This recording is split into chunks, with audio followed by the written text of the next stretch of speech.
Nshuti bakunze urubuga rwacu rw'amakuru mpamo, nongeye kubasuhuza kandi mbaha ikaze mu biganiro byacu. Kuri channel yacu muzajya mukurikiranaho ibiganiro bitandukanye, harimo inkuru z'abanyapolitike b'ibyamamare, inkuru z'abahanzi b'ibyamamare, ndetse n'ibiganiro bitandukanye bigaruka ku buzima rusange bw'abaturage ndetse na politike. Inkuru iri kuvugwa ku mbuga nkoranyambaga no mu Rwanda ni inkuru ijyanye n'igikorwa leta y'u Burundi yakoze, aho umusirikare wa RDF wari wafungiwe mu Burundi nyine yarekuwe akagarurwa mu Rwanda. Umusirikare w'ingabo z'u Rwanda RDF witwa Sergeant Sadiki Emmanuel wari umaze igihe afungiye mu gihugu cy'u Burundi agarurwa mu Rwanda. Nk'uko byatangajwe n'umuvugizi wa RDF Brigadier General Ronald Rwivanga, yemeje ko uwo musirikare yerekuwe kandi akagezwa mu gihugu cye. Yavuze ati yaragarutse baramuzanye.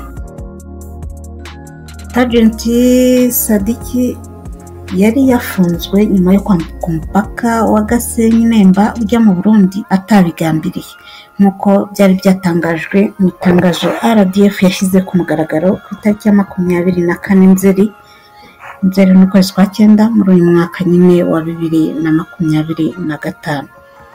Itangazo ryavugaga ko ubwo yambukaga yahise atabwa muri yombi n'igipolisi cy'u Burundi, afungirwa kuri sitasiyo ya polisi ya Kirundo muri komine ya Busoni ni mu ntara ya Butanyerera.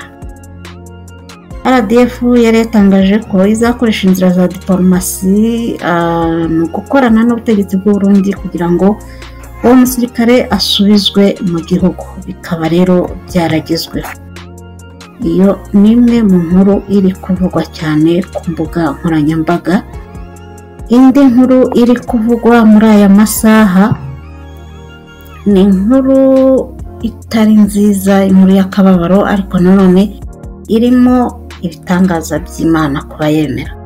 Umubyinnyi ugezweho mu Rwanda witwa Titi Brown yarokotse impanuka ikomeye yahitanye uwo bari kumwe. Titi Brown uri mu bagezweho mu Rwanda yakoze impanuka ikomeye ya moto yari imutwaye, igongwa na cya kimodoka cyitwa Howo. Ntimuyizi, ariko Imana nyine yakinze akaboko mu gihe uwo bari kumwe umumotari wari umutwaye we yahasize ubuzima. Titi Brown umubyinnyi w'Abanyarwanda uzwi ku amazina ye bwite ubusanzwe ni Ishimwe Thierry. Ni umubyinnyi rero wikora kinyamwuga, yarokotse iyi mpanuka ikomeye ya moto kuri uyu wa mbere.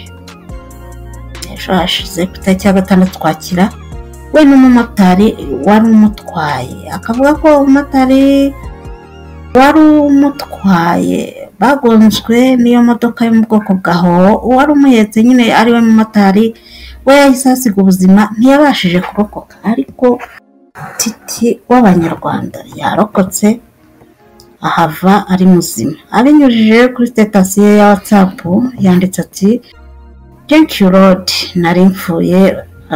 Ni nko kuvuga mu Kinyarwanda ngo urakoze Nyagasani, nari mfu. Yakomeje agira ati "Mwabantu mwe kurokoka impanuka ya Howo, motari wari ugutwaye agapfa ukavamo nta n'igisebe, n'ubuntu bw'Imana." Titi Brown ari mu babyinnyi baza ku isonga, anifashishwa mu bitaramo bikomeye hano mu Rwanda, asanzwe anakoreshwa mu mashusho y'indirimbo zinyuranye z'abahanzi ba hano mu Rwanda, aho yagaragaye mu ndirimbo z'abahanzi na Deben, Chris Easy na Neri Ngabo n'abandi. Ni umusore rero umuntu atabura kuvuga ko ari inkingi ya mwamba mu ruhando rwa muzika, cyangwa se uruhando rw'ababyinnyi mu Rwanda. Ngira ngo muramuzi na wa mukobwa witwa Nyambo se n'umuzi. Nyambo ni umukobwa ukina filime, uzwi rero mu rukundo igihe kirekire na Titi Brown.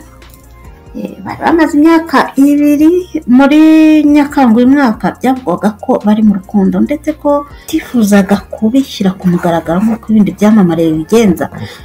Bakundana umunsi umwe bagahita batangira kudutamo n'ubuzima bwabo bwite.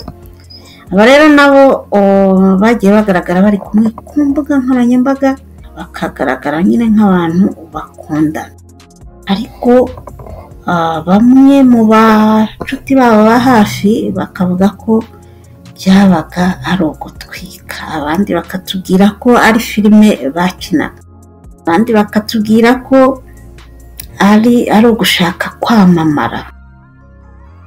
Ngira ngo murabyibuka uyu musore Titi Brown Ishimwe Thierry yigeze afungurwa mu mwaka wa 2023. Agifungurwa rero yakunze kugaragara cyane ari kumwe na Nyambo, babyina bagaragara nk'abasheri, bikavuga rero ko bari baratangiye urugendo rw'urukundo, ariko bo bakabihakana bakavuga ko ari inshuti zisanzwe. Ku rundi ruhande, nubwo bahakanaga ibyo gukundana, amarangamutima yakunze kubaganza, rimwe na rimwe bagaterana imitoma ku mbuga nkoranyambaga, bakagaragara nyine urukundo zaho rero rurihishira, ntabwo rwihishira. Ikindi gihe bakagaragara nk'abantu bashwanye, bagiye badutesha umutwe cyane, ariko nyine ntawamenya ibyo babaga barimo. Gusa abazi inkundo z'ibyamamare bavuga ko ari uburyo bamwe bakoresha kugira ngo bitazamo kidobya. Mubizi ko hari abantu bazira abikundaniye, bazira abimereye neza, babona mutangiye gukundana bagatangira gushaka impamvu zo kubatandukanya. Ibyamamare bimwe na bimwe rero bisigaye bikoresha aya mayeri, bikajya bibwira abantu nyine ko atari urukundo baba barimo, ko bari gutwika, ko bari gukina filime nyine nk'uko kwa Titi na Nyambo, ariko mu by'ukuri wazakurikira neza ukazasanga aba bantu bari mu rukundo. Cyangwa murabyibuka nk'ibyamamare byane mu Rwanda byagiye bikunda ku gihe cya Clement na Knowless, se ni mu byibuka, nabo batubwiraga ko ari mu rwego rw'imiziki, ku muziki baba barimo, ariko nyuma baje gukundana babana nk'umugore n'umugabo, n'uyu munsi bari kumwe. N'abandi si mu Rwanda gusa, no mu bindi bihugu niko bigenda.